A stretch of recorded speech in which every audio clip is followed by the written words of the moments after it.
గత 30 సంవత్సరాలుగా డీసీసీబీ అనే వ్యవస్థ కాంగ్రెస్ పార్టీ కింద కానీ లేదా తర్వాత వైఎస్ఆర్సీపీ చేతిలో కానీ ఉంది.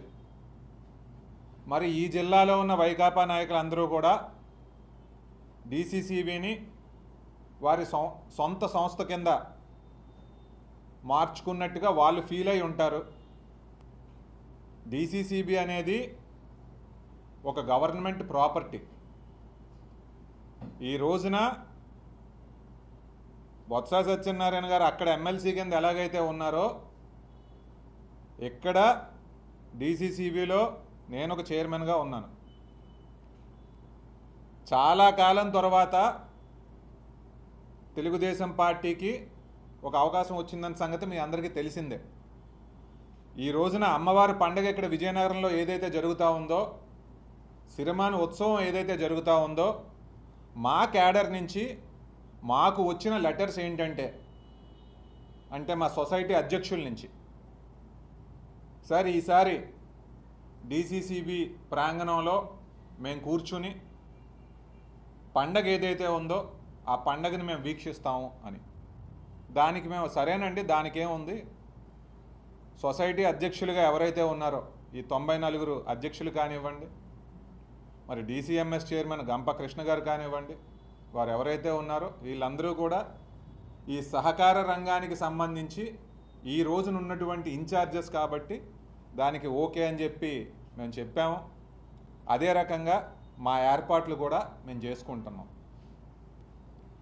ఇప్పుడు కరెక్ట్గా ఒక 3 గంటల క్రితం బొత్స సత్యనారాయణ గారి పిఏ డీసీసీబీలో మేము కూర్చుంటున్నాము అని చెప్పేసి ఒక లెటర్ రిలీజ్ చేశారు. ఎవరిచ్చారు మీకు ఈ అధికారం? బొత్స సత్యనారాయణ గారు నాకంటే వయసులో పెద్దవారు, రాజకీయంగా సీనియర్. ఆ విషయానికి నేను ఒక వ్యక్తిగా, రాజకీయ నాయకులుగా నేనైతే ఆయన ఎప్పుడూ గౌరవిస్తాను. కానీ ఈ అహంకార ధోరణి ఏంటి? ఎవరిని అడిగి ఒక లెటర్ రాసేసుకుని మాకు ఎస్కాట్ ఇవ్వండి అని చెప్తున్నారు. ఇది ప్రభుత్వ జాగానా లేదంటే ప్రైవేట్ సంస్థ? ఇదేమైనా మీ సొంత ప్రాపర్టీనా? ఇది పద్ధతి కాదండి, ఇది పద్ధతి కాదు. వాళ్ళ పిఏ గారు ఎవరైతే ఉన్నారో మా అధికారి ఎవరితోనో మాట్లాడిన తర్వాత ఇది రాజకీయంతో కూడుకున్న అంశం కాబట్టి చైర్మన్ గారితో మాట్లాడండి అని చెప్పారు. చెప్పిన వెంటనే ఆయన సంతకంతో PA to MLC and leader of the opposition అని చెప్పేసి ఒక 20 మందికి కాపీ చేసేశారు. మన డిస్ట్రిక్ట్ కలెక్టర్కి, విశాఖపట్నం కలెక్టర్కి, అక్కడ కమిషనర్ గారికి, డిఐజీ గారికి, ఎస్పీ గారికి, and copy to PS, chief secretary వగేరా వగేరా వగేరా అని చెప్పి చేసేశారు. ఇది ఇప్పుడు నేను ప్రశ్నిస్తూ ఉన్నది ఇదే.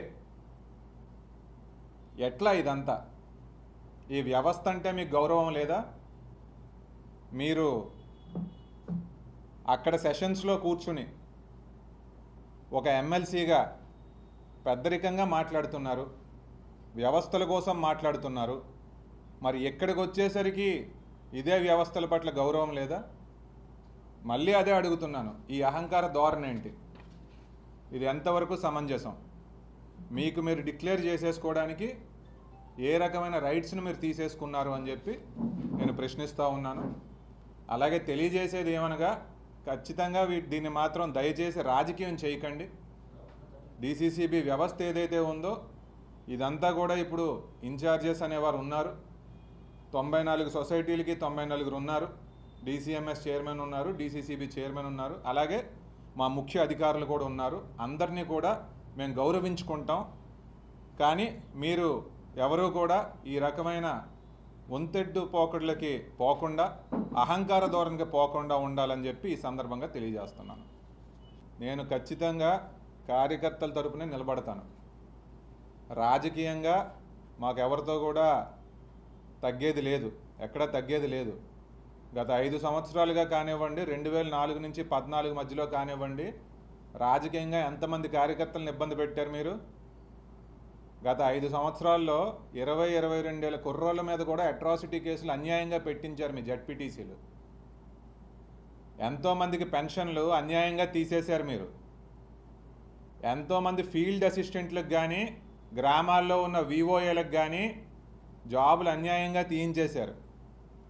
ఇవన్నీ కూడా గుర్తుపెట్టుకోవాల్సిన అవసరం ఉంది. మీరు అడిగిన ప్రశ్నకు కూడా నా సమాధానం అదే. ఇలాంటివన్నీ గ్రౌండ్లో మీరు చేయగా రాజకీయంగా వాళ్ళు మేము ఎక్కడా కూడా మరి అర్థమయ్యే ఉంటుంది. Thank you.